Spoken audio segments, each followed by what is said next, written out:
Hey, what's up? Welcome back to another video right here on Free Will Photos. Today, I'm using the 2024.5.1 version, which was a free release.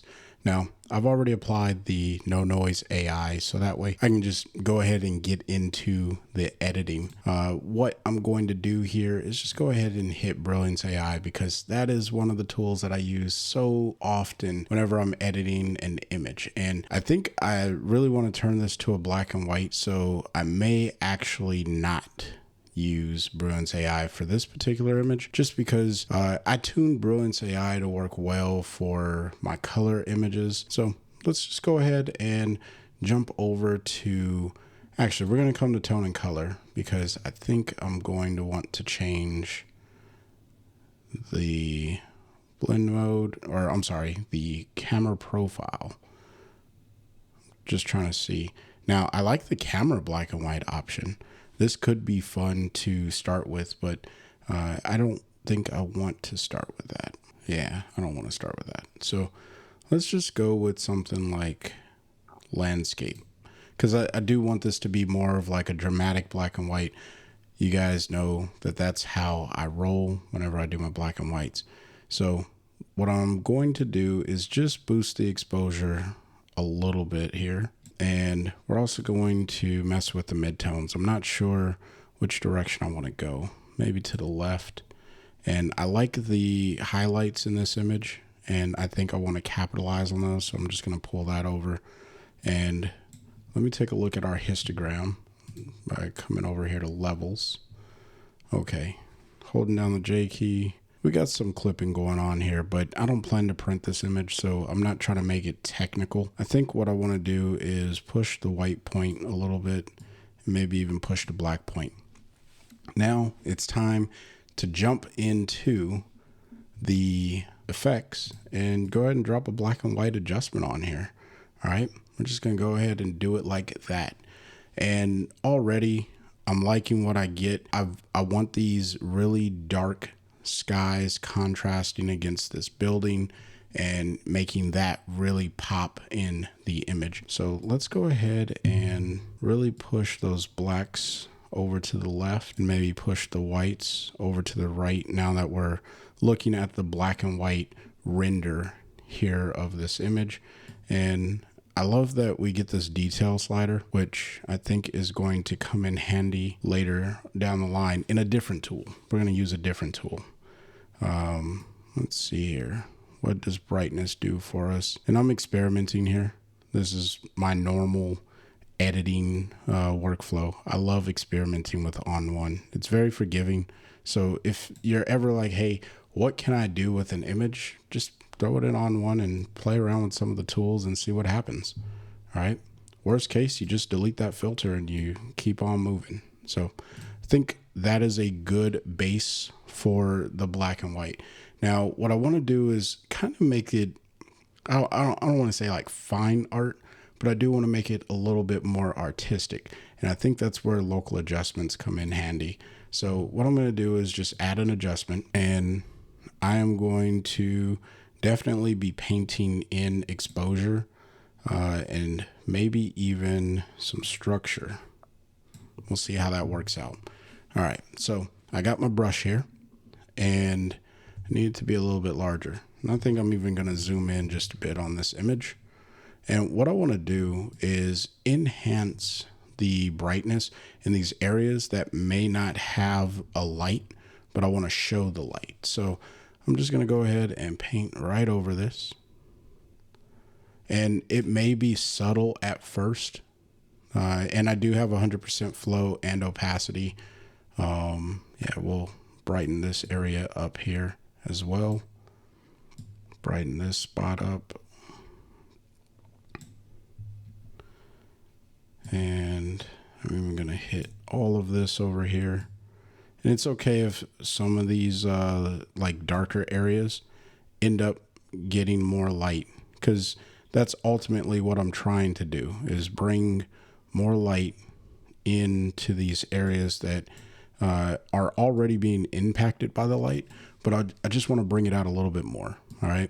I think that that's going to help me sell the artistic look that I have in my mind. I don't know. We're going to find out if it's a complete bust or if it actually does something. We'll see. Maybe hit up this little area back here, and we'll even open up this area here. Okay, let's go ahead and thumb over a little bit. I'll make my brush just a slight bit smaller, and we'll get this column here and this column here. And let's go a little bit larger. We'll come right over this area. All right, so Command and 0. And what you got to do whenever you paint in an effect is turn it off and then turn it back on. And I just like that it just adds a little bit more of a pop to the overall building. And in fact, I think I'm even going to paint it in over this area up here. So let's just paint very broadly. And it's okay if the structure itself gets a little bit of this adjustment. But now when I turn this off and turn it back on, it's like the lights just got amplified just a little bit more. And I like that. Now, what I'm not a fan of is this area down here. I think that it helps draw the eye into the image just a little bit, not a whole lot. So what I'm going to do is add another adjustment. I'm going to hit the letter M on my keyboard to get the masking bug. And I'm just going to slap a gradient down at the bottom here. And I'm not going to like make it completely dark. But what I am going to do is just dim the lights a little bit there, right? So now all of the attention kind of comes up here. And who knows, maybe I should have done something else. I could have maybe made that brighter, but that's not the look that I have in my mind. So I'm not going to do that this time. So now let's go ahead, and I'm actually doing very, very bad with renaming these, but for the sake of just making the video continue, I'm not going to worry about that. So now what I'm going to do is add in another adjustment. And this time, I think what I want to do is, actually, I don't think I'm going to add in another local adjustment. I don't have a script for this, by the way. I'm just going with what I'm seeing in my head. And what I'm thinking is making this kind of blurred in some areas. So I have my Gaussian blur on here, and we'll do something like that. And you know, this is complete experiment, which is what I enjoy doing inside of ON1. If you've been hanging around my channel, you know this is kind of what I like to do. Make it a little bit smaller, and I am going to pull down my flow, and that's going to be underneath the size here. Pull my flow down to about 22. And I do want a very, very big feather. All right. So what I'm going to try to do here is just kind of like paint through this. And you'll see that I'm erasing very slightly the blur effect. And it gives like this look to the building. And what I'm trying to do is just kind of make this building shine in an artistic kind of way. It's not a very interesting building in particular, but still, nonetheless, is a building that I want to try to do something with. So if I turn this off and turn it back on, it's not looking too terrible. Let's just go ahead and pull this opacity down a little bit. And I think that kind of like softens it. And now this leads me to think that I need to add in a glow. Glow and black and white tend to really, really complement each other. And Yeah. And this is just looking kind of, just a little bit more cool. I'm not going to lie. I'm kind of digging it. You may not be, but I am. And then let's add in a curves filter. And then let's see what happens when I pull up. Okay, yeah. We're just going to kind of fade this a little bit.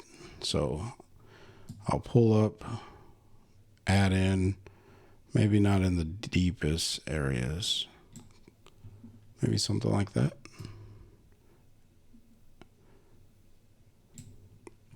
And just kind of makes this this building surrounded by darkness. And now it makes me wonder if I should just crop this in. So let's just go ahead and give this a crop. Maybe something.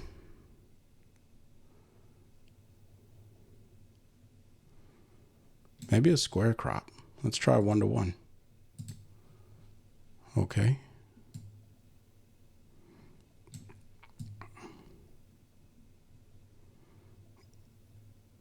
Yeah, and then I can just put it kind of like down at the bottom here. The bottom of the square. Like so.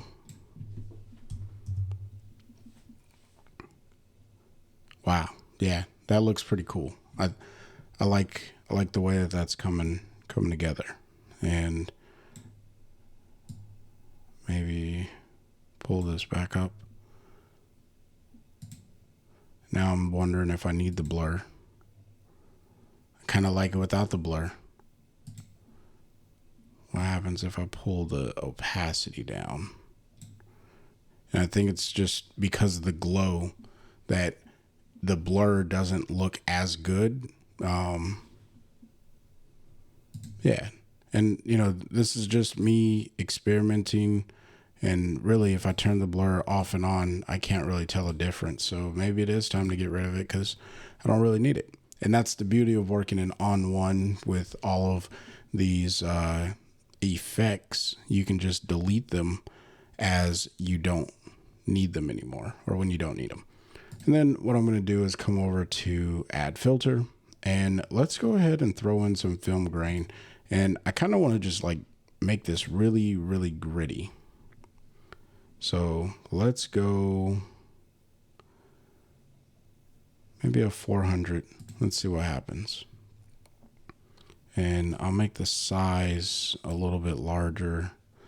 It may not be coming through as well, but I do like this is giving it a filmic type of look. And then what else can we do? I can try to throw a vintage look on it. I don't like the cool look. The earth look doesn't look good either. Maybe we will go cool. And then I'll just pull the saturation and the amount down. Or you know what? I know what to do. We're going to come back to the black and white filter, and then we're going to click on toner.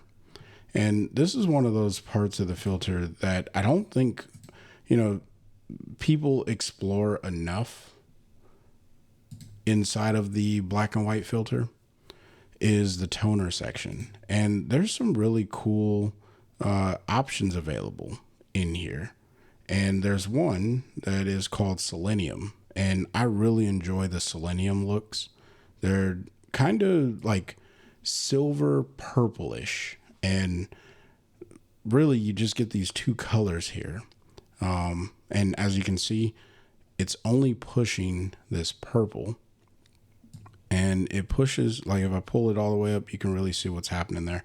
But if I pull it back, you can kind of see how it's just like a hint of purple. And then if I click on preserve whites and blacks, it's not going to get rid of my pure blacks and my pure whites. It's just going to add that color in just a little bit in the shadowed areas, which I think complements this building quite well. And then I'll come over to my highlight color and I'm going to make this just a little off of white towards orange and yellow. And that's just going to add a little bit of warmth to this black and white image. And I think that this might be a good balance. Now, the downside of using the toner inside of the black and white filter is you can't really turn the toner off and on to see what it's like before and after. So what you could do is go ahead and separate the toner by coming over to the split tone filter, but I'm not going to do that for today's edit. So if I turn this off and turn it back on, you can see kind of where we've gone in a relatively short amount of time. I was experimenting, but I do like what I got with this particular image. So there's the edit for the day and the experiment that I was doing. I want to hear about your experimentation inside of ON1 down in the comment section below. And if you want to save some money, consider using the coupon code FreeWillPhotos20. It is an affiliate link. I do make a small commission every time someone uses it, and all that money goes right back into investing in this channel. If that's something you want to help me with, then go ahead and use that code. Until next time, I want you guys to stay inspired and keep creating. Peace.